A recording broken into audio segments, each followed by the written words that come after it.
मैं वसंत कुमार आपके अपने चैनल शिक्षा सारथी पर हार्दिक अभिनंदन करता हूँ, वंदन करता हूँ। चलिए एक बार हम फिर से आ गए हैं और आज हम लोग जो है जानेंगे क्लास 10th का एक जो चैप्टर है दो चर वाले रैखिक समीकरण, उसी के आज फंडामेंटल कॉन्सेप्ट को समझेंगे, यानी कि बेसिक कॉन्सेप्ट को समझेंगे।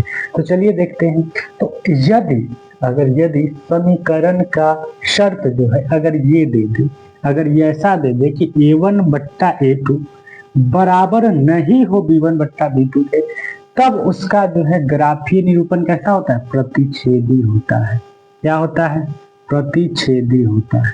और प्रतिच्छेदी होता है तो चूंकि रेखा होता है, तो रेखा जो है अगर प्रतिच्छेद करेगा एक दूसरे को तो कहीं ना कहीं एक जगह कटेगा। कहाँ कटेगा? कहीं ना कहीं एक जगह कटेगा। इसीलिए इसका हल कितना होगा? केवल एक हल होगा, केवल एक हल होगा। आगे चलते, अगर शर्त दे दिया कि a1 बट्टा a2 बराबर है b1 बट्टा b2 के, बराबर है c1 बट्टा c2 के, यानी कहे तो पूरा के पूरा बराबर है, तब इसका ग्राफीय निरूपण क्या होगा? समपाती रेखा होगा। और समपाती रेखा का मतलब ये नहीं है इसके ऊपर एक और रेखा है, इसके ऊपर एक और रेखा है, और न जाने कहाँ कहाँ कहाँ कहाँ कटा होगा ये किसी को नहीं पता, क्योंकि ये रेखाखंड तो है नहीं, है ये रेखा, और ये रेखा है तो एक रेखा ये हुआ और फिर से इसी पर एक रेखा ये है, यानी ये बढ़ते जाएगा और ये भी बढ़ते जाएगा, और कहाँ कहाँ कहाँ कहाँ कटेगा इसको कोई अनुमान नहीं है। इसीलिए इसका हल कितना होगा? अनंत हल होगा। क्या होगा? अनंत हल कह लीजिए या फिर अनेक हल कह लीजिए। इतना हल होगा जो कोई बता ही नहीं सकता कि कितना हल होगा इसका।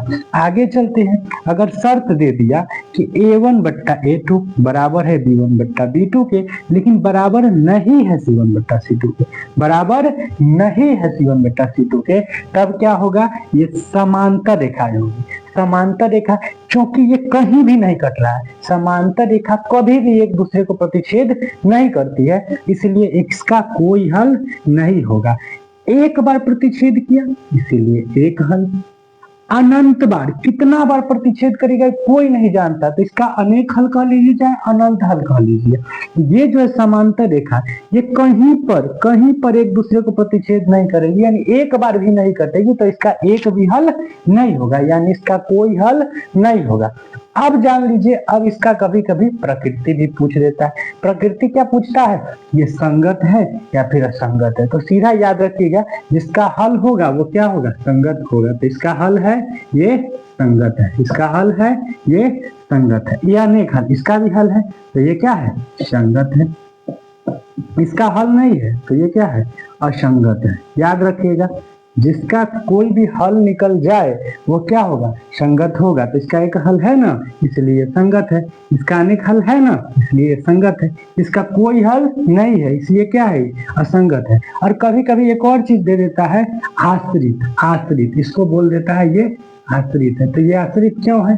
क्योंकि देखिए, सबके सब एक दूसरे पर डिपेंड है, यानी सबके सब एक दूसरे पर आश्रित है, इसीलिए इसको क्या कह देते हैं? आश्रित कह देते हैं। तो ये छोटा सा इंफॉर्मेशन मुझे लगता है अच्छा लगा होगा। अगर थोड़ा सा भी अच्छा लगे तो अभी तो लाइक कर ही दीजिए और चैनल को सब्सक्राइब भी कर देना है। और